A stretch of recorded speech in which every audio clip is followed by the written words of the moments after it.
Like the Brady Sisters. All right, so last week we started a series on journeying in the wilderness. How many of you guys were here last week and enjoyed it? Yes. Notice how I included both of those? So you have to raise your hand.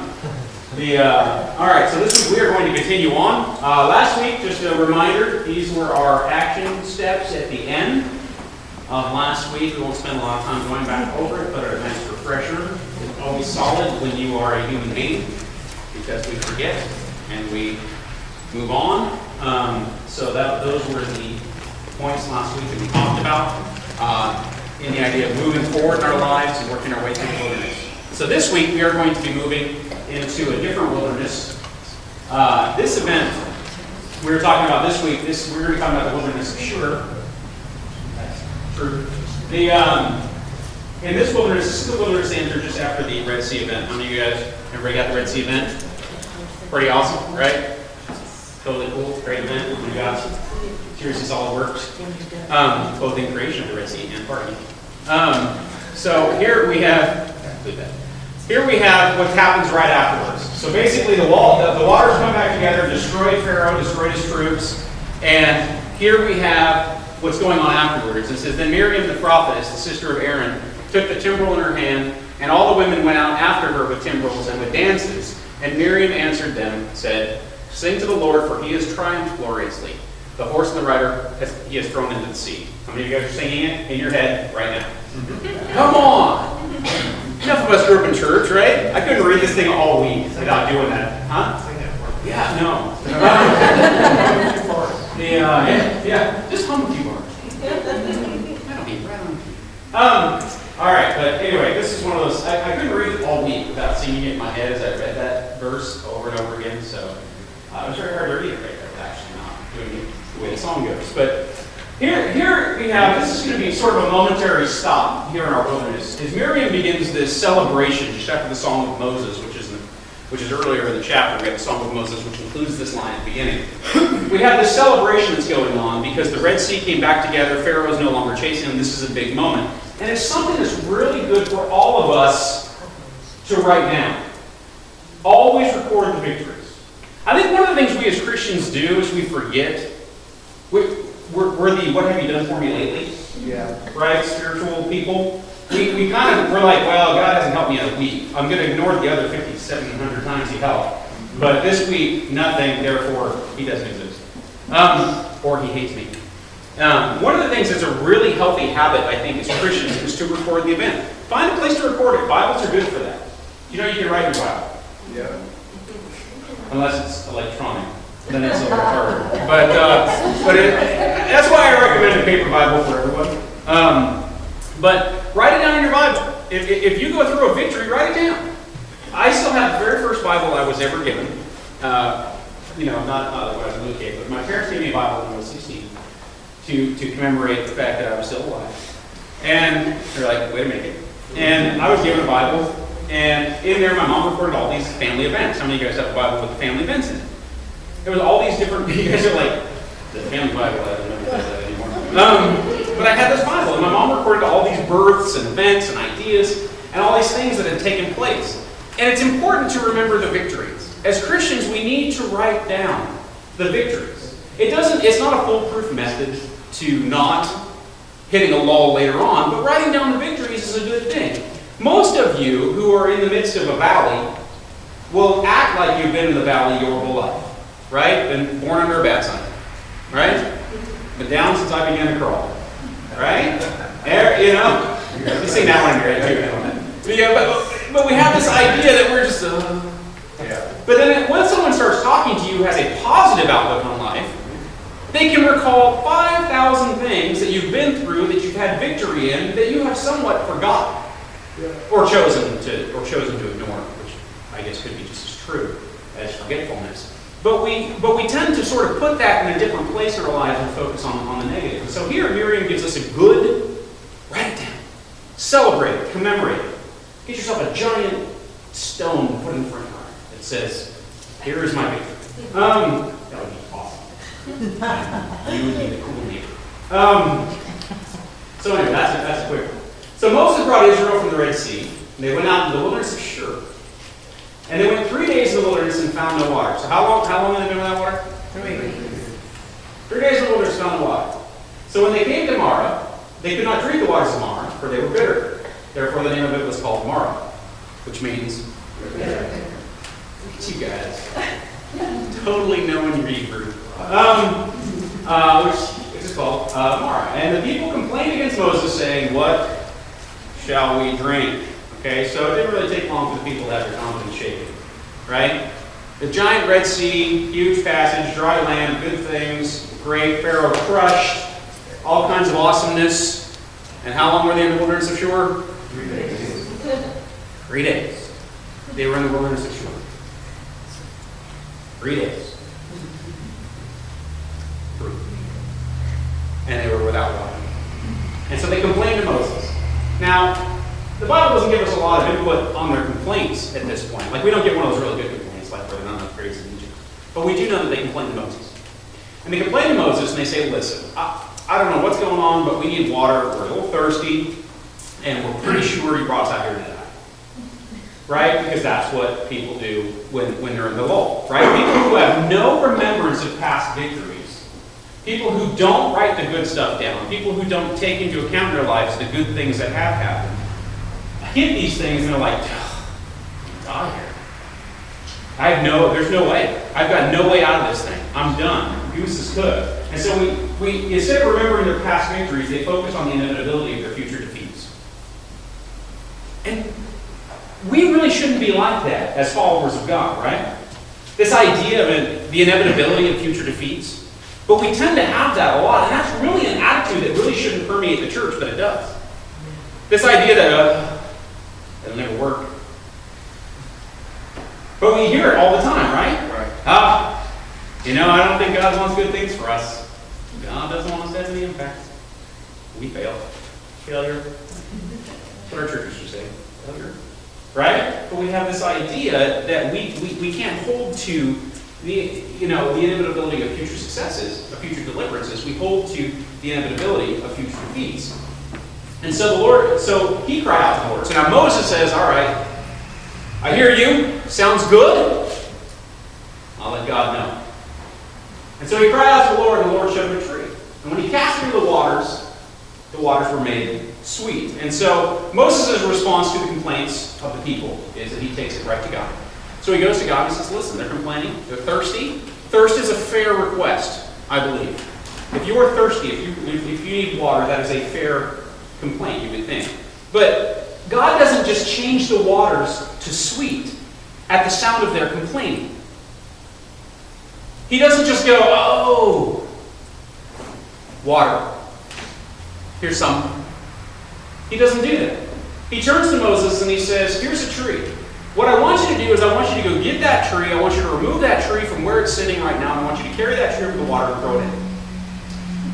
So he tells Moses, "You have got to do something in order for the waters to be made sweet." He basically puts obedience at the center of his response. He says, "Moses, what I want you to do is, I hear that they're thirsty. I know the waters of Marah are bitter, hence the name Marah. And we're going to fix that with this tree."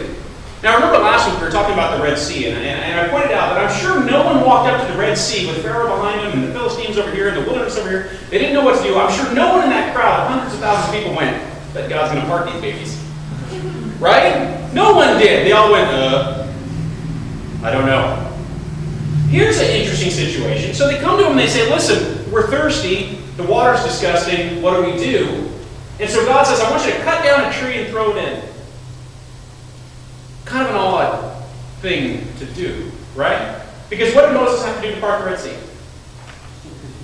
Step into it, right? So now he has to go cut down a tree and throw it in. Now, can you imagine that meeting? Well, God told me to cut down this tree and throw it in. I want all of you to imagine that meeting if that's me telling you that. God has good things for us here, but he wants us to cut down that tree and throw it in the water. Cut down that tree and throw it in the water. All of you would be like, "I think it's done pretty fast. This one's broken." Right? He short-circuited something. Right? That's what you'd all think. this is Moses' response. And so God basically says, listen, I'm not just going to improve your situation. I'm going to require of you obedience in the midst of this wilderness, in the midst of this journey, before I bring resolution, before I bring an answer, and before I give you water. I'm going to require something. And it's kind of outrageous. It's a little odd. I can't imagine Moses was cutting it down at night in secret going, I really hope I heard from God. It's a little weird. Right? I'm sure that Moses did it boldly in front of the people. Right? Come on. You guys don't think this way when you read the Bible? I think this way all the time.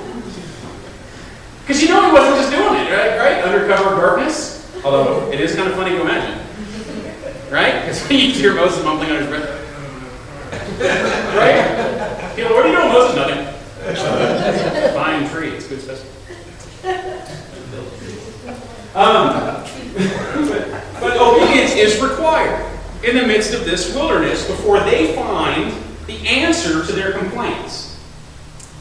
In our wilderness, we have to be very careful about choosing to disobey in the middle of our wilderness, because our obedience can be our solution. No matter how outrageous God's request might be. No matter how it can't seem that one connects the other. It can. And in this case, it does. And so as we read on, it says, there he made a statute and an ordinance for them, and there he tested them. Okay, so this whole thing was a test, which Moses passes with flying colors. The rest of the children of Israel, maybe a C. And he says, if you diligently heed the voice of the Lord your God and do what is right in his sight, give ear to his commandments, and keep all his statutes, that's a big if, right? If he says, if you do all these things, which are very big, very involved things, right? Heeding the voice of the Lord your God, doing what is right in his sight, giving ear to his commandments, keeping all his statutes. That's a huge if, right? He doesn't just say, if you do this one little thing, I will give you the world. He says, if you do all of these things, I will put none of these diseases on you which I have brought on the Egyptians. For I am the Lord who heals you. So here in the wilderness, we have the if you, I will statutes of the wilderness. They begin. All throughout the Old Testament, you will see these statutes all over. If you, I will. And one of the things that is very important is we can't always look to the I will. But that's what we do. We like the I will part, right? Except for when he says, if you turn away from me, I will crush you. Then we're like, I'll look at the if part there. But for the most part, whenever it's this really great promise, we always look to the I will, don't we? God says he'll take care of us. God says he'll fight for us. God says that he's in front of us. But we always forget that first part where it says, by the way, if you do all of these things, I will do all of these things. Because what we've done is we've rewritten them. Right? We say to God, God, if you do these things, we will do that. We say, God, if you make the water sweet, we'll stop complaining. God, if you deliver us from our enemy, we'll listen to you. Most of the time. Okay, forget it. But that's what we do. We have kind of rewritten that statute, that organized way that God communicates with his people. God makes it very clear. If you heed my voice, if you do everything I tell you to do, if you do what's right in my eyes, if you abide by my statutes, I will not bring the disease upon you that I brought upon the Egyptians. So what does that mean in the reverse? Well, the reverse is what? If you don't, you might have to endure some of those diseases. Right? So one of the things that we do is a lot of times we focus on this idea over here that says that God wants to give us something for nothing. All the time. Because we like the something for nothing deal. Right? We like that. Everyone's still praying for Publishers Clearinghouse to show up. Right? We like the something for nothing deal. It makes us feel good. And we have this idea that we get something for nothing. But when you look at this journey through the Old Testament and through the wilderness, you see that God lays at his people a requirement long before there's something to be gained. Now see, he's God in heaven. He's the almighty God of the universe. He could have stopped at the you will, right? He easily could could have stopped at that without any promise of quality on the other end. But he chose to give us this equation for a good life. He chose to give us this equation for blessing. He chose to give the children of Israel these simple steps for success in his eyes. And so here, we have to be careful that we don't twist that around as Christians and say, well, God, here's the deal. I'm in the wilderness, and if you deliver me from the wilderness, I will believe that you exist. And God's going, no. That's not part of the deal. It never will be part of the deal. That's why we shouldn't be surprised as Christians when God's silent when people try to mock him and test him. Because who is it that he makes his promises to? Those who live according to his statutes, those who live according to his word, those who live according to his purposes. But one of the things that we do is we say, you really shouldn't do that. God's going to, and God says, I make no promises to them. My promises are the people who abide according to my statutes. And so in this case, he says, listen, I promise you these good things if you give to me what I do. And so this is part of that thing. And the other thing we have to remember as Christians is that no wilderness of circumstance makes disobedience acceptable in the sight of God. And one of the things that we do is a lot of times we kind of excuse our disobedience because things aren't going well. We say, well, God's kind of bailing on his promise, so I'm bailing on mine. We do that all the time. We may not do it in that mocking kind of sense, but we do it in a weird sort of subtle, habitual response. We return to our past. We return to the things that we were comfortable with, the sin, the lifestyle that we were comfortable with. We return to it. And in a weird way, we just kind of excuse it because we feel like maybe God hasn't followed through on his promises. Or we feel like God's not delivering me from this wilderness, so therefore he's not worthy to be praised. Except that you'll notice as we look at this wilderness journey, there's all these steps and these learning points and these points of success that are not destinations in the children of Israel's journey through the wilderness. And a lot of us have this idea of destination. But our lives are this consistent, almost like checkpoints, where it says there he tested them. In your wilderness, you're being tested. And there's going to be times where it's going to seem kind of easy to choose to drop that point of your integrity, where it's going to be kind of easy to choose to drop this area of obedience because you just feel kind of distanced anyway. But there's no circumstance that makes it okay. God doesn't go, well, you're thirsty. Because you're thirsty, do what you want. He doesn't say anywhere that, you're right. This is difficult. So probably what you should do is bail on me. Serve Baal. He'll get you out of it. And come back to me when you feel like it. But that's what we do in our own subtle way a lot. And we excuse our actions because maybe the wilderness is too difficult. We say, the circumstances justify the means. Well, they don't. And God never, ever, ever views what the children of Israel are going through as anything but a test and an assumption, that God's tremendous love for us that says, you will do this. I'm leading you through this, and you're going to live according to my statutes. You're going to live according to the rules and the principles I put in front of you. And we have to be very careful that we don't just sort of blow those things off. Like I said last week, one of the things that really, really drives me nuts is that the first thing that Christians do when things get hard is they bail. They quit going to church. They quit talking to their Christian friends. They quit reading their Bible. They quit praying. And they're like, I don't know what, God left me. Last I checked, your car drove away from that parking lot. But we point our finger right at God. We're just like the children of Israel in the wilderness. We're thirsty. I'm hungry. Pharaoh. And we sort of excuse our attitudes. And we shake our fist at God. We shake our hearts at God. We turn our minds and our hearts in anger and rage towards God. And we blame God for everything that's going on in our lives. But last I checked, we're the ones doing it. And God's like, I'm just setting you up for deliverance. And you're acting like I'm putting you in a position you can't get out of. But we do that. It's weird. And I guess a lot of it because, it's fun. Like, I always tell people it's fun to sort of poke fun at the children of Israel and Peter. And we laugh at their mistakes in the Bible. And we're like, oh, I can do that. Then we go outside and do it.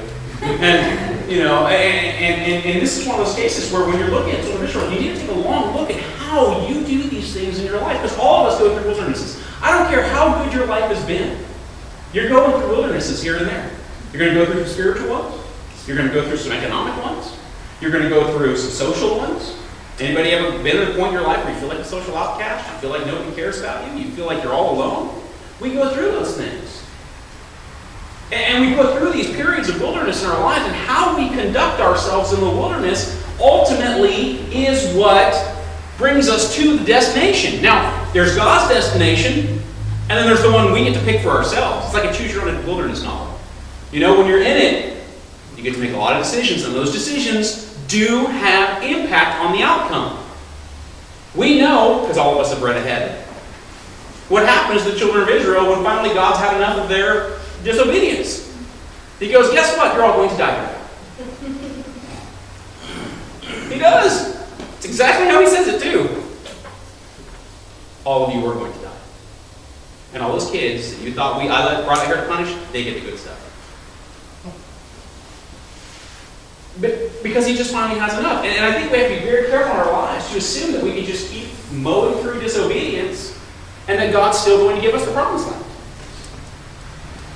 We have to be very careful with that. Christians, we should be the pioneers of the wilderness. Right? We should have a cool hat. You know, a raccoon hat. Big musket. Right? Everybody else running around, what do you do? I don't know, but I'm fine. Right? Wouldn't it be cool if that's how we were as Christians? That'd be fantastic. Gabe is now working on a photo of John Wilkerson as but that's the thing, is that that's why we should be in the wilderness. We should be the pioneers. We should be like, well, there's no way across this river. Yes, there is. All fine. Instead of going, oh, the river, we're going to die. Death. I don't know. You know, that's how we should be. But too often Christians are like, oh, yeah, this is a good place to die. This is as far as I go. God doesn't care. He's done with me. And after a while, God just goes, okay, I'm done with you. Because you're not listening. And you're not conducting yourself with obedience. And when we're in the wilderness, sometimes our ability to get through it and ability to advance is based completely upon our forgiveness. On our obedience. In this case, Moses had to be obedient, had to throw the tree in the water. The water was not going to turn sweet without it. The water was not going to turn sweet without it. It was the solution, was obedience. No matter how crazy throwing a tree in a pond sounds. That was the solution. And it's interesting because the last verse in the story is an interesting verse. And it's one a lot of us just blow right over. And it says, then they came to Elim, where there were 12 wells of water and 70 palm trees. So they camped there by the waters. Okay, so this is where they come to. So they're in the wilderness. I'm thirsty, I'm thirsty, I'm thirsty. You gotta go throw the tree in the pond. Sweet water. Tastes good. I like water. I'm not sure how sweet water tastes. Sounds good. Doesn't it? Kind of sounds tasty. Right? Maybe it's just like soda. I don't know. Awesome. But here, so then they move on. It says, then they came to Elim. So truly, the sweet waters of Marah, the sweet waters of Bitter, were a respite on their journey, not their destination. We have to understand that it was part of their destination. He had no intention of leaving them there. Now, it is a deliverance that was not a destination. It was a point of deliverance in a bigger problem. Because where does he take them next? Elim. Wells, palm trees, right? Can't get any better than that. The sweet waters of Marah were not their thirst-quenching destination. They were a point along the way. We have to be very careful of camping too long in Marah. We can't sit there too long. Sure would have been easy, huh? We're in the wilderness. It did take us 3 days to find Marah. Right? It did take us 3 days and a tree to get a beverage. So why should we leave? Because what happens in 3 days when we don't find any more water?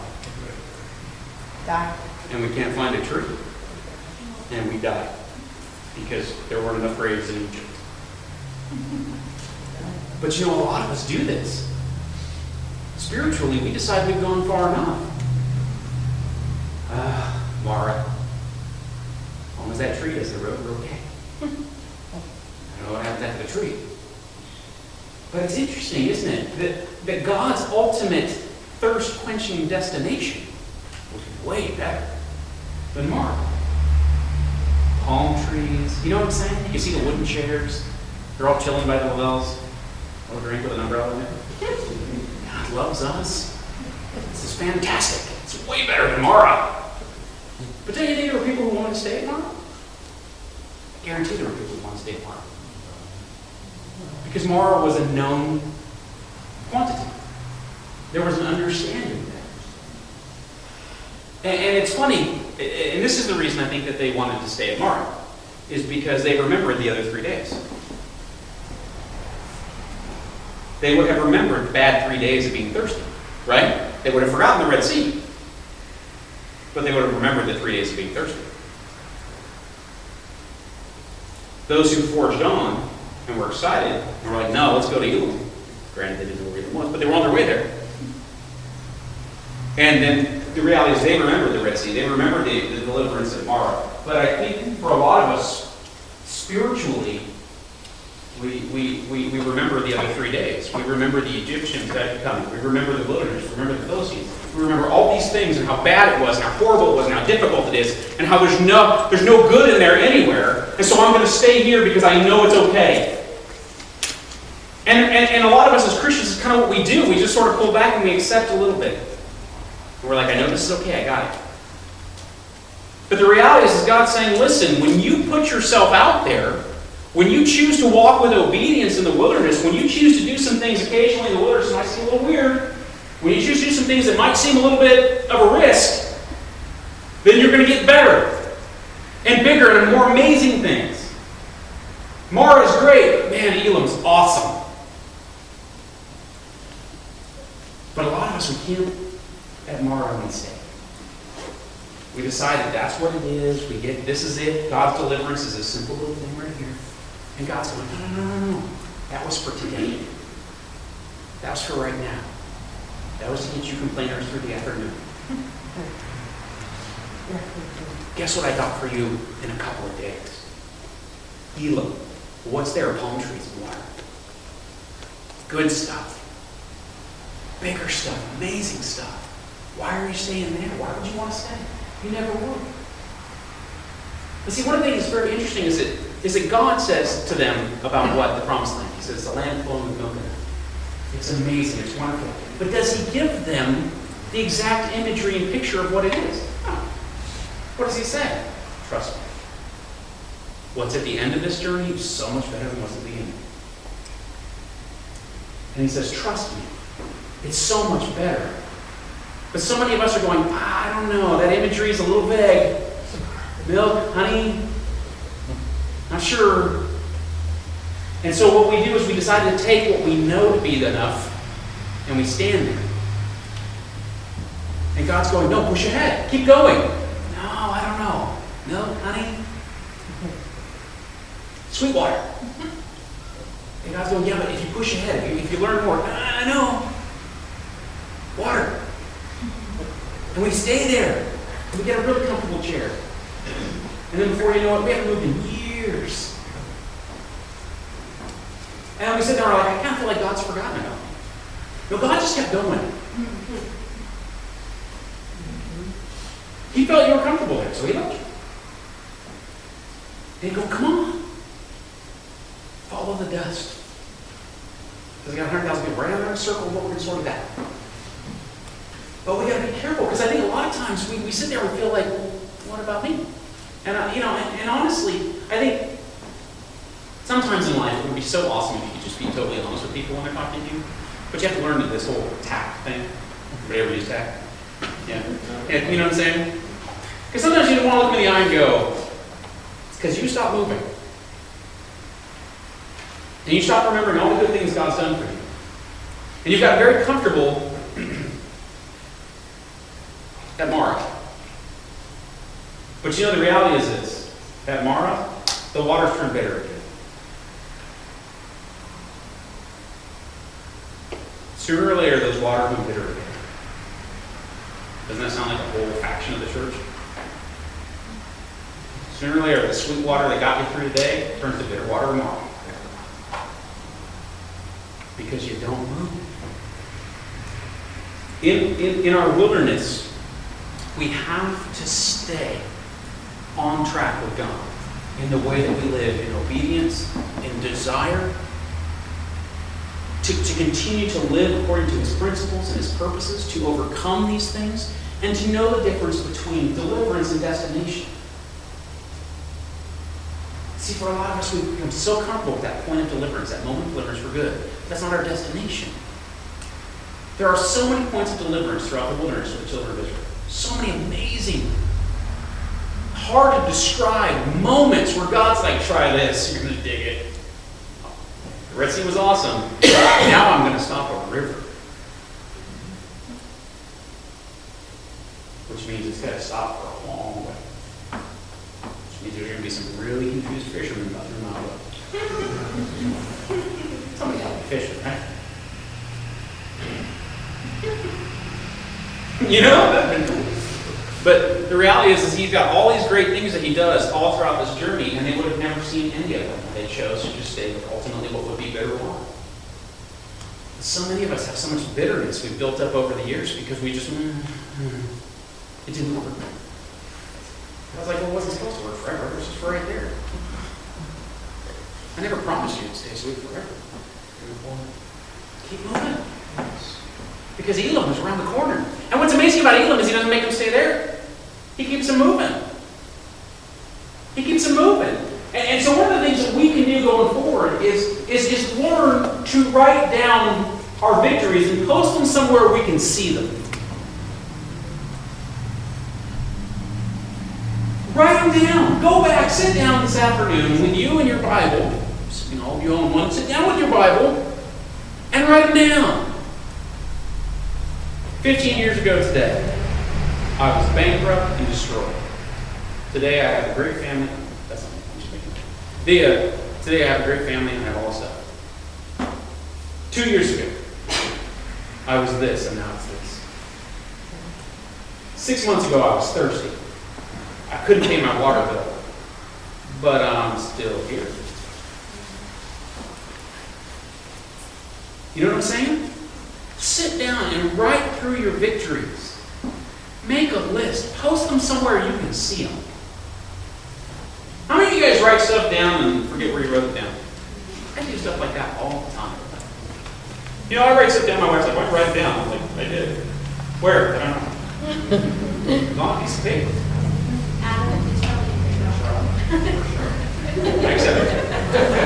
Yeah.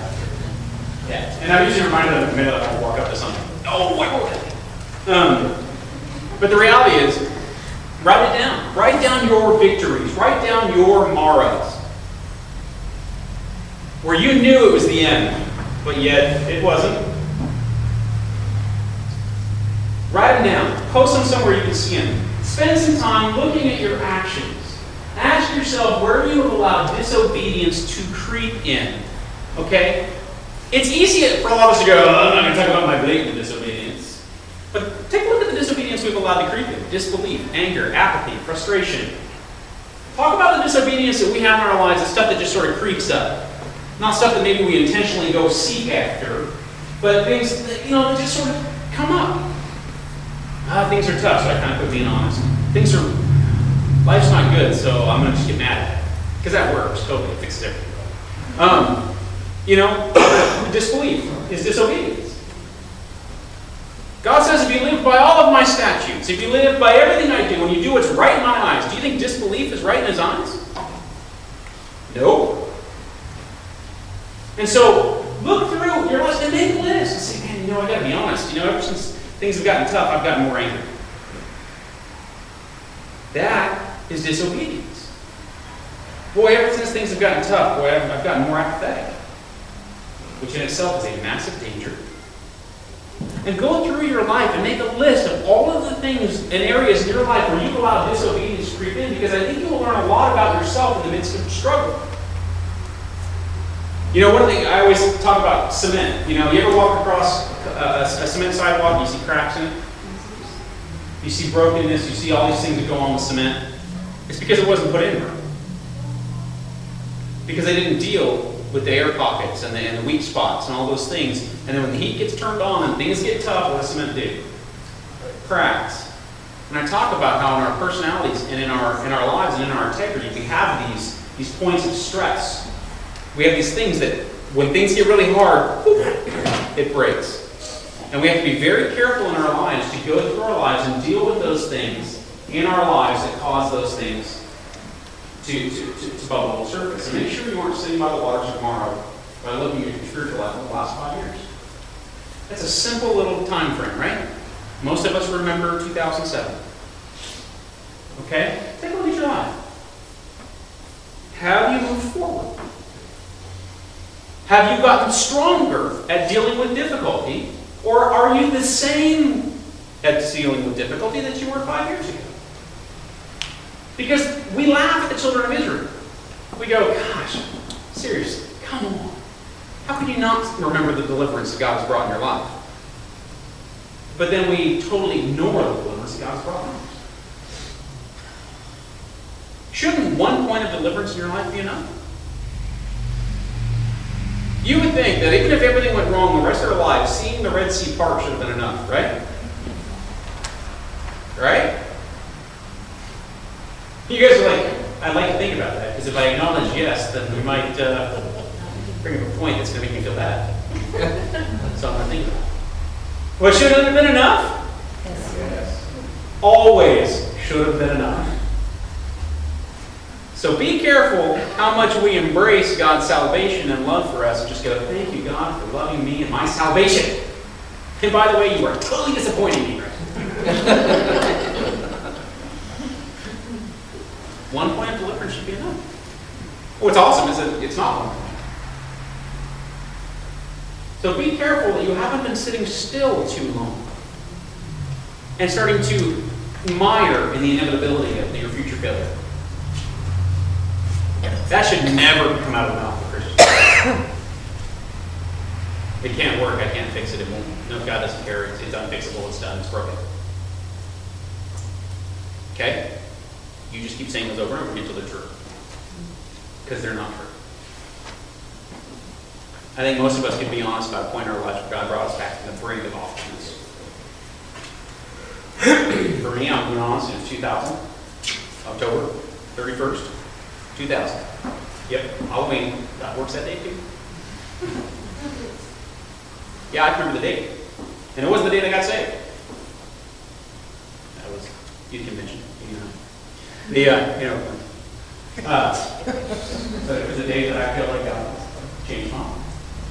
And so you have to take a long look and say, where have I come the last 5 years? How do you move forward? Go home and write this stuff down. I think, you know what? For some of you, it would be awesome, totally uplifting. For some of you, you're like, man, I am in war.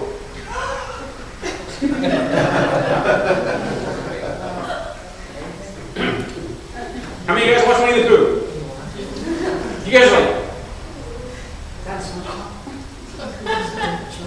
Remember Eeyore? It's gonna rain today. Life isn't good. Nobody likes me. I'm just gonna go sit over here and die. Right? Woe is me. Christopher Robin doesn't care. What's Christopher Robin? Sorry, I'm a little lost on Winnie the Pooh. But that's the reality, as a lot of us are going to find out. That's what it means. And hopefully you make some changes. Because next week we're talking about the wilderness of sin. And it's not a metaphor. They really enter the wilderness of sin. We're going to talk about the wilderness of sin. We're going to take a long look at the things that they go through, because it is really the place of God's greatest deliverance, as far as, people remember it probably more than anything, including the Red Sea. is the deliverance that God brings them in the wilderness of sin. But for some of us, we have got to step back and take a long look and be honest with ourselves and say, man, have I changed? Do I trust God more today than I did before the Red Sea in my life? Did I trust God today more than Mara? Or do I sit there and I'm the same guy in every wilderness? Things get tough, I doubt God, God delivers me, I forget it 3 minutes later. Sit there and say, God doesn't care, He's never done a thing for me. We have to be very careful how we view that. We have to be very careful as Christians how we live our lives in the wilderness. Because you know what? People are watching. When people see us in the wilderness running around, doubting, every time things go bad, we just basically curse God with our actions. People see that. And so the next time you go tell them about Jesus, they're going to go, really? Because He's done a lot for you. He's changed you a lot. Well, I'm not perfect. I'm forgiven. Beloved, we have to become people of the wilderness and live our lives with obedience. So let's pray. Father God, we just thank you so much for this morning, Father. We are just so blessed to be able to gather together in such a wonderful group of people. God, I just pray right now for anyone who's going through marital wildernesses. I pray for anyone who's going through spiritual wildernesses. I pray for anybody who's going through social, whatever it may be.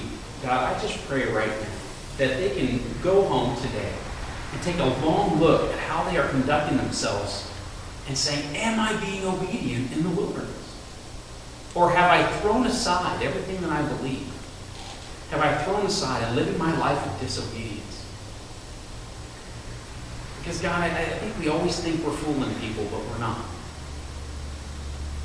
And so God, I just pray right now that we be challenged to take a long look at ourselves, to have a time of really looking deep inside of our lives and our hearts and our minds and saying, am I living obediently? Am I living according to God's plan and purposes? God, it's such a challenge when things get difficult. God, I pray that you just continue to teach and convict and inspire us in the midst of these difficulties. God, I pray for anybody who's maybe at a place right now where they've been sitting too long and the waters have turned bitter. God, I just pray that they can find it in their energy to get up from that place and begin moving forward. God, I pray for people who maybe just thrive off the complaints about what you're not doing. God, I pray they step back and remember what you have done. And may they not forget things that you've done in their life. God, inspire them to remember us. God, go with us this week. Give us so many opportunities to share, because we live in a country right now that has lost its identity, that has lost its understanding. God, it's in a wilderness. And I don't mean economic. It's in a wilderness. And God, I pray you give us opportunity to share our guidance in the midst of the wilderness with them. In your tremendous name. Amen. All right, you guys are dismissed. Have a great afternoon. Doing something awesome.